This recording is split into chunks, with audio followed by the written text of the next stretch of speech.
Hello everyone, welcome to Wiser tutorial. आज की इस वीडियो में जो टॉपिक हम डिस्कस करेंगे वो रहेगा हमारा LCM. LCM means lowest common multiple या फिर आप बोल सकते हो लीस्ट कॉमन मल्टीपल। सो यहाँ पर हम एलसीएम निकालना सीखेंगे, किस तरह से हम एलसीएम निकालते हैं। तो ये टॉपिक आपके एग्जामिनेशन पॉइंट ऑफ व्यू से बहुत ही ज़्यादा इंपॉर्टेंट टॉपिक है। तो मैं आपको इसको बिल्कुल बेसिक से बताती हूँ कि हम एलसीएम किस तरीके से फाइंड आउट कर सकते हैं। ठीक है, तो यहाँ पर मैं नॉर्मल सा एक डिजिट ले लेती हूँ 6। तो हमें 6 का एलसीएम निकालना है। तो 6 का एलसीएम निकालने का तरीका देखो, पहले आप इस तरह से इसे लिखते हैं। देन अब हम यहाँ पर टेबल लगाते हैं। टेबल हम 2 से लगाएंगे। और एक चीज़ याद रखिएगा, जब भी हम एलसीएम फाइंड आउट करते हैं तो हमारे सिर्फ प्राइम नंबर से ही नंबर डिविजिबल होना चाहिए। किससे होना चाहिए? सिर्फ प्राइम नंबर से। ठीक है, prime number. So prime numbers कौन कौन से होते हैं हमारे? 2, 3, 5, 7, 11, 13, 17। मतलब प्राइम नंबर वो नंबर्स होते हैं जो या तो 1 से डिविजिबल होते हैं या फिर अपने आप से डिविजिबल होते हैं। ठीक है, तो यहाँ पर हमारा जो सबसे स्मॉलेस्ट इवन प्राइम नंबर है वो 2 है। तो अब हम पहले देखेंगे 6 को वो 2 से डिविजिबल होता है या नहीं होता है। अगर वो 2 से डिविजिबल नहीं होगा तो हम 3 पर जंप करेंगे। 3 से नहीं होगा तो 5 से, 5 से नहीं तो 7, इस तरह से आगे चेन बनती जाएगी। आई होप यहाँ तक आपको क्लियर हो गया होगा। एलसीएम मीन्स हम प्राइम नंबर से ही उसे डिवाइड करेंगे। और प्राइम नंबर वो नंबर होते हैं जो या तो 1 से डिवाइड होते हैं या फिर अपने आप से डिवाइड होते हैं। ठीक है, तो अब 6 के लिए पहले हम 2 देखते हैं। तो 2 1 जा 2, 2 2 जा 4, 2 3 जा 6। तो 2 के टेबल में 2 3 जा 6 आता है। ठीक है, नाउ अब आपके पास क्या आ गया? 3 आ गया। तो अब 3 हमारा 2 से डिविजिबल नहीं होता है तो 3 3 से ही जाएगा। तो 3 1 जा 3। ठीक है, तो यहाँ पर मैं इसे अभी एलसीएम नहीं कहूंगी। एलसीएम नहीं, ये प्राइम फैक्टर बनाए हैं हमने। ठीक है, एलसीएम किसी भी 2 डिजिट का निकलता है। मतलब आपके पास 2 अलग अलग वैल्यूज होनी चाहिए। ठीक है, तो यहाँ पर ये क्या है? प्राइम फैक्टर है। तो 6 के प्राइम फैक्टर क्या होंगे? 2 × 3। तो इसी तरह से हम एलसीएम भी फाइंड आउट करते हैं। ठीक है, एलसीएम के लिए मान लो हमने डिजिट ले लिए 6 और 10, 2 डिफरेंट वैल्यूज ले ली। 6 और 10 का हमें एलसीएम निकालना है। तो हम किस तरीके से निकालेंगे? एलसीएम निकालने का तरीका आपके पास यही रहेगा। आपके पास चाहे जितनी बड़ी वैल्यू क्यों ना हो, 6 और 10 का एलसीएम निकालना है। तो अब यहाँ पर देखना है कि 6 हमारा और जो 10 है वो सेम टेबल में कहीं आता है या नहीं आता है। अगर इनमें से कोई एक 2 से डिवाइड होता और दूसरा नहीं होता तो वो एज इट इज उतरेगा। ठीक है, तो यहाँ पर अब देखिए आप, 6 हमारा 2 से डिवाइड होता है और 10 भी होता है। ये तो अभी छोटी वैल्यू है, आपको एकदम से क्लियर हो जाएगा कि ये 2 से डिविजिबल हो जाते हैं। आगे आपके पास या फिर एग्जामिनेशन में आपके पास बहुत बड़ी वैल्यूज आएगी तो वहां पर आपको एलसीएम फाइंड आउट करना है। तो वहां पर जो एलसीएम फाइंड आउट करने का तरीका डिफरेंट होगा। मतलब हमें कुछ एक ट्रिक्स पता होनी चाहिए। तो यहाँ पर देख लीजिए, 2 3 जा 6, 2 5 जा 10।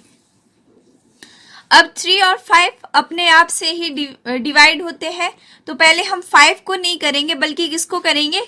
3 को करेंगे। बिकॉज हमारा ये किस तरह से चलता है? असेंडिंग ऑर्डर में चलता है, पहले छोटा फिर बड़ा फिर बड़ा। ठीक है, तो 3 1 जा 3, 5 हमारा एज इट इज रहेगा। अब 5 से ये 5 अपने आप से ही डिवाइड होगा तो 5 1 जा 5, 1 हमारा एज इट इज रह गया। तो एलसीएम ऑफ 6 और 10 क्या आ गया? 6 और 10। एलसीएम क्या आ गया? जो हमारे ये प्राइम फैक्टर बने हैं, प्राइम फैक्टर क्या है? 2 × 3 × 5। तो इसको मल्टीप्लाई करने पर कितना आ गया? 30। तो हमारा जो एलसीएम है वो कितना आ गया? 30। आई होप आपको बिल्कुल अच्छे से समझ में आ गया होगा एलसीएम किस तरीके से निकालते हैं।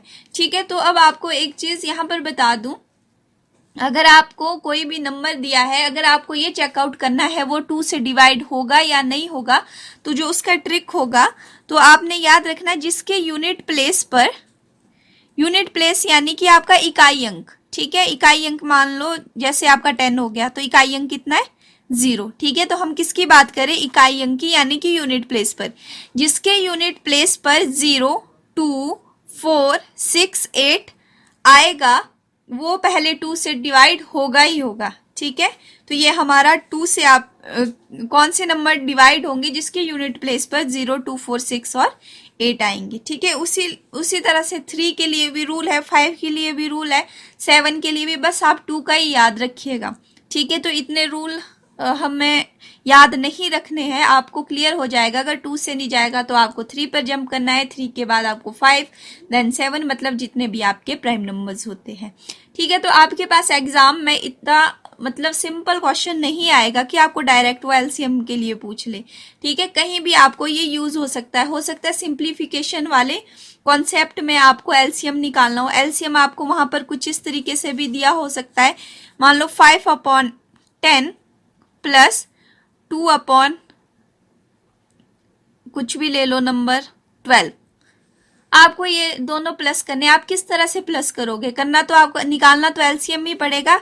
किस किस का, 10 और 12 का एलसीएम निकालना पड़ेगा। तो 10 और 12 का कैसे निकालेंगे, पहले हम 2 से चेकआउट करेंगे, 2 5 ज़ा 10, 2 6 ज़ा 12। अब 5 तो 2 से डिविजिबल नहीं होता, पर हमें 6 का तो देखना पड़ेगा, 6 होता है, तो 2 3 ज़ा 6। ठीक है, अब ये पहले किससे डिवाइड होगा, 3 से, बिकॉज 5 बड़ा है 3 से, तो 3 छोटा है, तो पहले छोटी की टर्न आती है। 3 1 ज़ा 3, 5 एज इट इज, 5 1 ज़ा 5। ठीक है, तो अब यहाँ पर क्या हो जाएगा, अब हम एलसीएम देख लेंगे।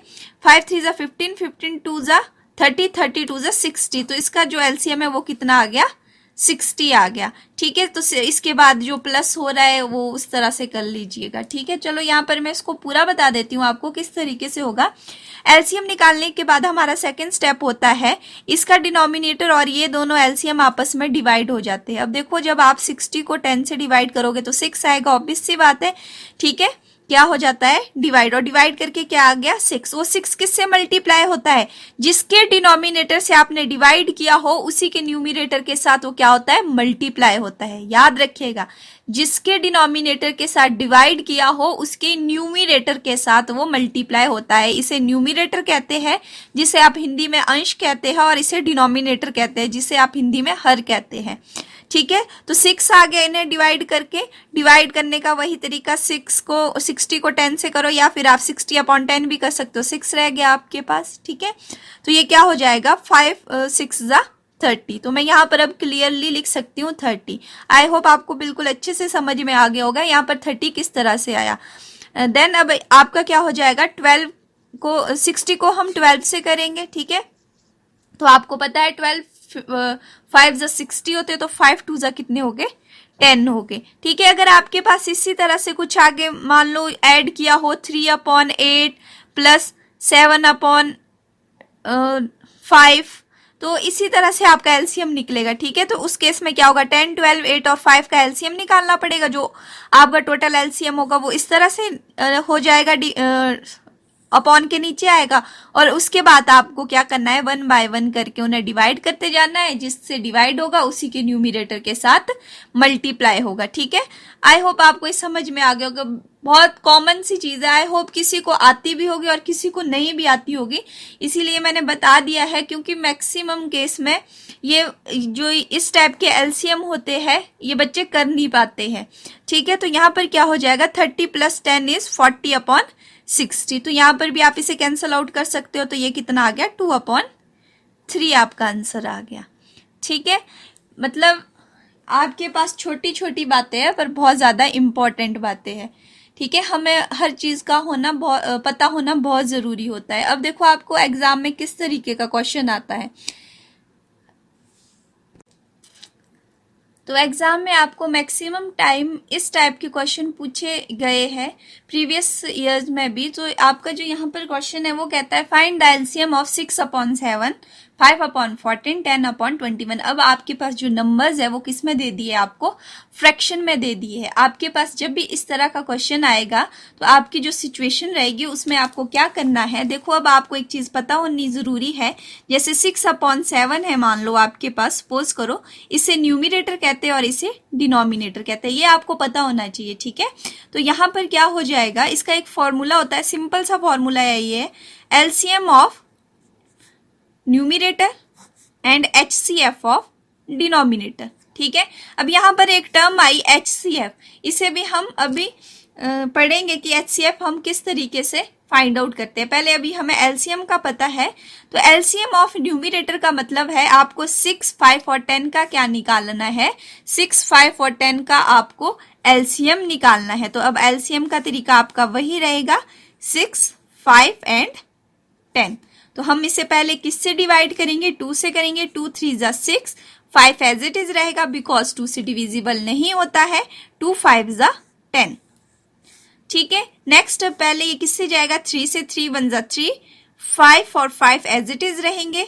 अब ये किससे डिविजिबल होगा, 5 से, 5 1 जा 5, 5 1 जा 5। ठीक है, तो यहाँ पर क्या हो गया, 5 3 जा 15, 15 2 जा 30। तो आपका एलसीएम कितना आ गया, 30 आ गया।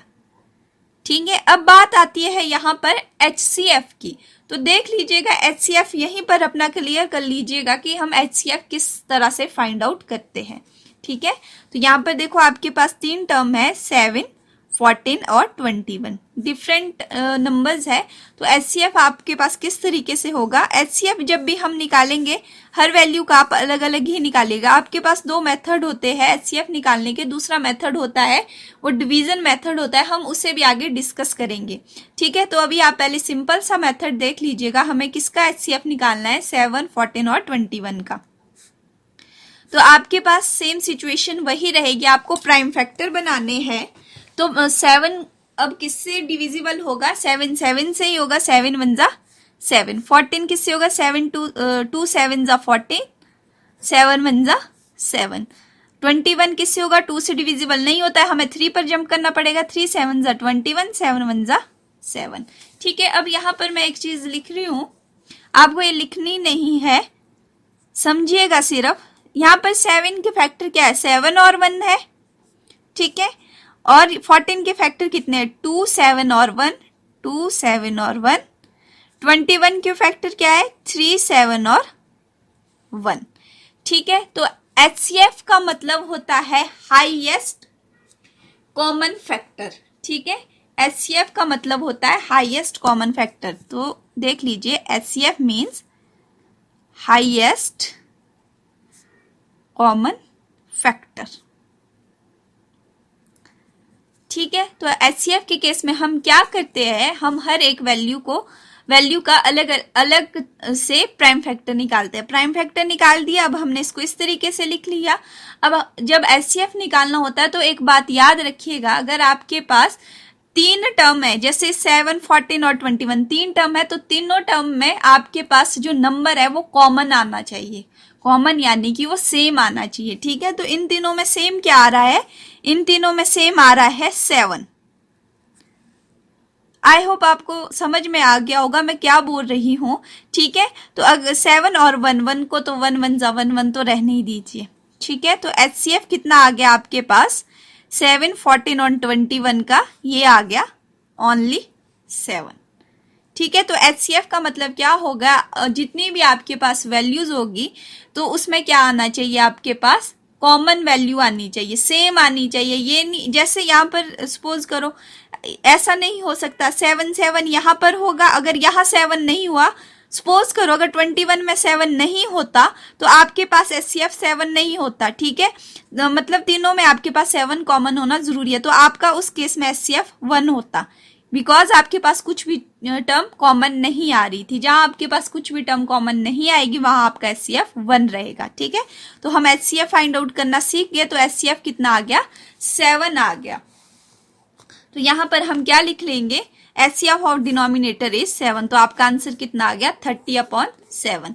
अब इसी क्वेश्चन को मैं शफल करती हूं और यहाँ पर जो आपका क्वेश्चन है वो होगा अगर इस तरह से, फाइंड द HCF, LCM की जगह क्या आ गया, HCF of 6/7, 5/14 and 10/21। तो इस केस में क्या होगा, अभी भी आपके पास नंबर फ्रैक्शन में है, तो इस केस में उल्टा हो जाएगा। हमें क्या करना पड़ेगा, न्यूमरेटर का HCF निकालना पड़ेगा, HCF of numerator and LCM of denominator, उल्टा हो जाएगा। ठीक है, अब देखो HCF किस किस का निकालना है, 6, 5 एंड 10 का। तो किस तरह से निकालेंगे देख लीजिएगा, 6, 5 एंड 10 का हमें क्या निकालना है, HCF निकालना है। तो इस केस में क्या हो जाएगा, 2 3 जा 6, 3 1 जा 3, 5 1 जा 5, 2 5 जा 10, 5 1 जा 5। यहाँ आपको बिल्कुल अच्छे से क्लियर हो जाएगा। तो यहाँ देख लीजिए आपके पास 6 के फैक्टर्स क्या है, 2 मल्टीप्लाई 3 मल्टीप्लाई 1, 5 के है 5 मल्टीप्लाई 1, और 10 के क्या है 2 मल्टीप्लाई 5 मल्टीप्लाई 1। ठीक है, अब देख लीजिएगा यहाँ पर आपके पास 2 तीनों में कॉमन नहीं है, 6 और 10 में है तो 2 आपका HCF नहीं होगा। 5 आपके पास 5 और 10 में कॉमन है, 6 में नहीं है तो 5 भी आपका फैक्टर नहीं होगा। ठीक है, तो 3 भी नहीं होगा। तो अब आपके पास रहता क्या है 1, तो आपका HCF कितना आ गया, 1 आ गया। आई होप अब आपको बिल्कुल अच्छे से समझ में आ गया होगा। HCF of numerator 1। अब LCM किसका निकालना है, डिनोमिनेटर का। तो 7 14 और 21 का हमें क्या निकालना है, LCM निकालना है, 7 14 एंड 21 का। ठीक है, तो हम पहले 2 से देखेंगे। तो 2 से 14 डिविजिबल होता है, तो 2 7 जा 14, ये वाला 7 एज इट इज रहेगा 21। अब 7 तो 7 से ही डिवाइड होता है, तो 21 देख लीजिएगा 3 में आता है, तो 3 7 जा 21, तो ये 7 1 जा 7, 7 1 जा 7। ठीक है, तो अब ये क्या हो जाएगा, 7 3 जा 21, 21 2 जा 42। तो आपका LCM कितना आ गया, 42। तो आपका आंसर कितना आ गया, 1/42। तो इस टाइप के क्वेश्चन आपके एग्जामिनेशन में पूछे जाते हैं। ठीक है, स्ट्रेट फॉरवर्ड क्वेश्चन कभी भी नहीं पूछा जाता, थोड़ा सा ट्विस्ट करके क्वेश्चन दिया जाता है। तो इसीलिए हमने आज ये सिंपल सा टॉपिक किया। सिंपल तो नहीं है, 1 मार्क्स के लिए हर टॉपिक इंपॉर्टेंट होता है। ठीक है, बिकॉज आप कम्पिटेट कर रहे हो कंपटीशन में, तो आपके लिए एक एक नंबर बहुत ही ज्यादा कीमती है। सो ये था हमारा आज का topic, LCM and HCF। Next video में हम कुछ और टॉपिक डिस्कस करेंगे। सो अगर आपको ये वीडियो पसंद आई हो तो वीडियो को लाइक एंड शेयर कीजिएगा एंड चैनल को सब्सक्राइब कीजिएगा। Thank you.